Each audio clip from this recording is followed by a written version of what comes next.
Coucou tout le monde, on se retrouve aujourd'hui pour une nouvelle vidéo dans laquelle je vais vous présenter un auteur.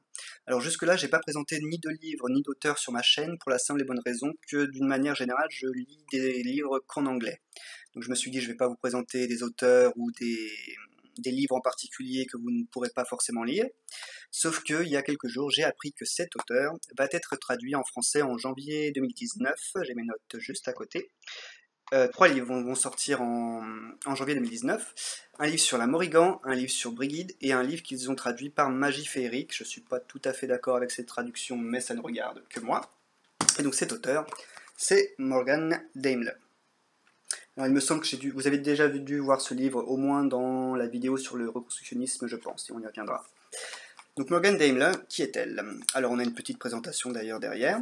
On nous dit que c'est une blogueuse, une poète, une enseignante de sujets ésotériques, une druidesse, une dévote de Masha et une prêtresse, priestess d'Odin, et qu'elle vit au Connecticut, aux États-Unis. Donc Morgan Daimler, effectivement, c'est une auteure que j'ai découvert par cet ouvrage-là, qui m'a beaucoup plu, et qui se trouve être une reconstructionniste irlandaise. Ce qui est d'autant plus intéressant dans les ouvrages rédigés par des reconstructionnistes, c'est par exemple, en tout cas dans son cas précis, tous les auteurs n'ont pas forcément la même méthode, mais quelque chose qui m'avait beaucoup plu dans ces ouvrages, il n'y a pas que celui-ci, c'est que, alors attendez, hop, n'importe où vous ouvrirez le livre, vous trouverez des références comme ceci. On vous met un auteur et une date par rapport en fait à ses recherches. C'est-à-dire quand elle vous affirme quelque chose, notamment quand c'est censé être historique, elle vous met entre parenthèses l'auteur et la date. Et à la fin de l'ouvrage, vous avez une bibliographie complète que je n'ai. Voilà.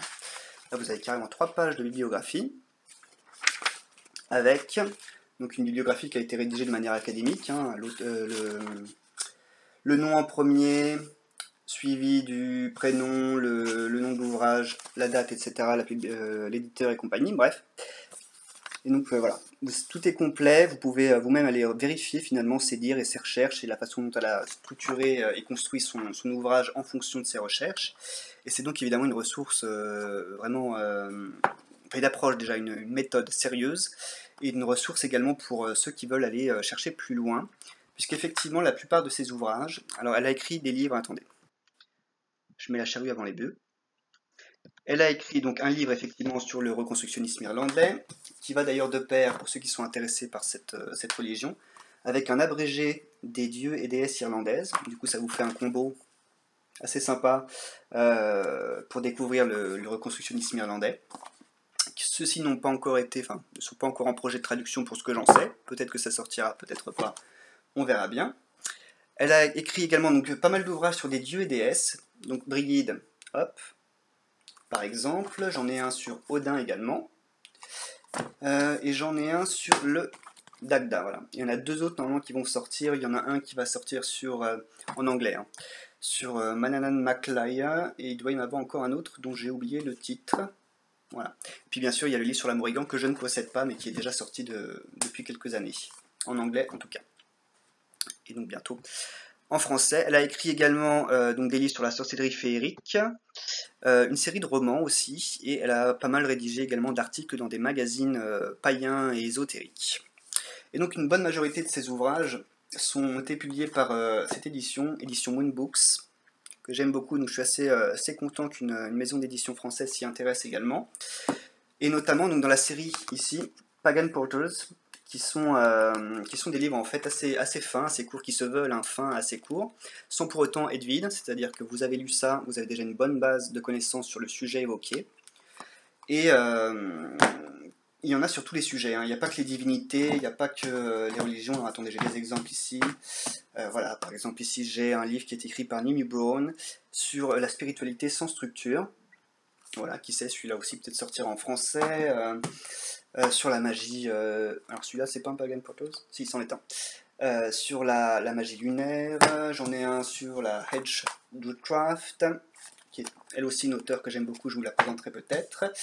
Le druidisme également, un livre très bien pour débuter, qui va de pair d'ailleurs avec celui-ci, The Awen Alone, de Joanna van der Heuven, qui vous parle finalement de comment découvrir le druidisme en solitaire. là, ça vous fait aussi un bon combo pour démarrer le druidisme. Ensuite, d'autres livres sur les divinités d'autres auteurs. Ici, Rachel Patterson a écrit sur la Calir. Il y en a un sur Rhiannon. Il y a de quoi faire, hein. Merlin, c'est pour vous faire pour vous ouvrir l'appétit sur peut-être d'autres ouvrages qui seront bientôt traduits sur la magie des bougies. De Cranbach, c'est sur tout ce qui est outils spirituels dans le druidisme. Ensuite, ça, c'est pas Pagan Portals, mais c'est aussi Moonbooks. C'est sur la sorcellerie traditionnelle en milieu urbain. Vous avez aussi des livres très intellectuels, hein. Là, un livre sur les runes qui est à chier.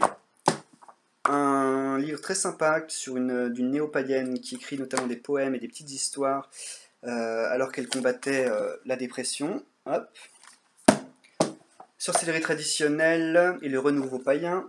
Hop, un petit livre notamment sur l'histoire effectivement de la sorcellerie traditionnelle au sein de la naissance jusqu'à aujourd'hui du néo-paganisme. Bref, voilà, je suis même pas sûr de les avoir tous là, mais bref.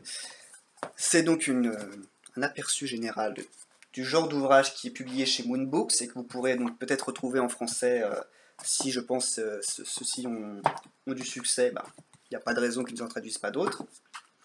J'en ai un sur Nemetona. Alors Nemetona est assez intéressant, donc de Jonathan DeHaven également. C'est assez intéressant puisqu'il ne s'agit pas seulement de la déesse Nemetona, il s'agit surtout d'un concept que l'auteur a développé autour de la déesse. Concept de sacré, de sanctuaire sacré, puisque Nemetona est sans doute, pour ce qu'on en sait, une déesse liée au lieu sacré, au Néméton. Bref, donc, je reprends mes notes, je suis un peu perdu, je me suis évadé. Ok. Je vous ai déjà dit en fait pas mal de trucs, j'ai balancé toute ma fiche d'un coup, d'accord. Ensuite, donc à propos des livres sur les divinités, puisque deux des livres ont été traduits, qui vont être traduits sont sur des divinités, Lamorigan et Brigid. Donc là, j'ai Brigid en tête. Effectivement, sur les divinités, elle écrit c'est à peu près toujours le même type de sommaire. C'est-à-dire qu'elle va vous parler, va vous faire une présentation générale de la divinité dans un premier temps. Ensuite, elle va vous parler de la divinité dans la mythologie. Ensuite, elle va vous parler de la divinité aujourd'hui, que ce soit dans le néopaganisme ou dans la pop culture, films, séries, etc. Elle va vous parler aussi des symboles, des animaux et les fêtes, donc tout ce qui est association et association, correspondance si on veut, de la divinité et les fêtes également qui lui sont associées. Et ensuite à la fin vous avez des prières et des poèmes. Où sont-elles? Vous avez même ici par exemple un appendice sur la prononciation dans différentes langues du nom de Brigid, ce qui pourrait en aider certains. C'est pas ma Joyce. Donc voilà, ici vous avez des prières, c'est des prières généralistes, ou vous avez des prières par exemple, une prière à Brigid. Certaines sont écrites par elles-mêmes, d'autres sont traditionnelles.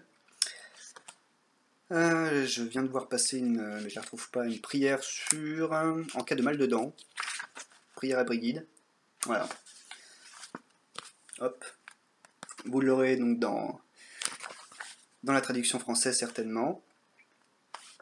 Contre le mauvais œil. Et vous avez également je crois que c'est surtout dans le livre sur Odin. Voilà. Donc pas dans tous les livres, mais dans celui-ci par exemple, vous avez également une partie magie. Voilà, Magic with Odin, 67. 67. Voilà, oui, forcément elle vous parle des runes, oui. Donc voilà, elle peut voilà que je bégaye. Vous parlez de pratiques également de sorcellerie avec la divinité.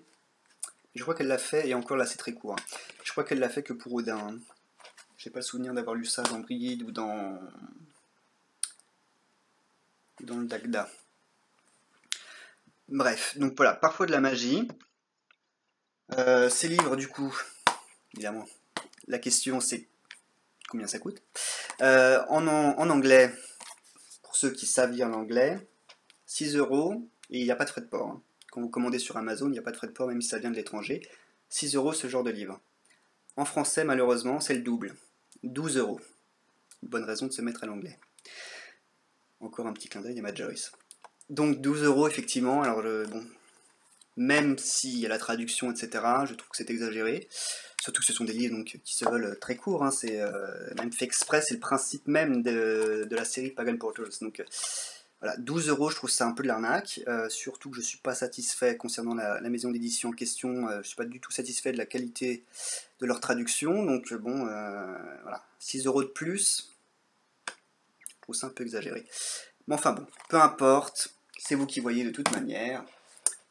Mais voilà, je voulais vraiment vous présenter cet auteur, c'était l'occasion de toute façon, et il se trouve que c'est une auteure pardon, que j'apprécie vraiment beaucoup, et j'espère qu'ils vous traduiront quand même le livre sur le reconstructionnisme irlandais et l'abrégé des dieux et des déesses, qui sont vraiment deux bouquins qui vont très bien ensemble, et pour toute personne donc intéressée par la mythologie irlandaise, même si vous n'avez pas envie de devenir vous-même un reconstructionniste irlandais, hein, c'est pas une obligation du tout. Mais voilà, vous avez ici un bon concentré, un abrégé, quoi, des divinités majeures du panthéon gaélique, irlandais plus spécifiquement. Hein, vous avez voilà, les Tuatha Dé Danann, les dieux, les Tuatha Dé Danann, les déesses, et ensuite d'autres divinités, voilà. Et comment les honorer aussi, vous avez tout un chapitre. 76.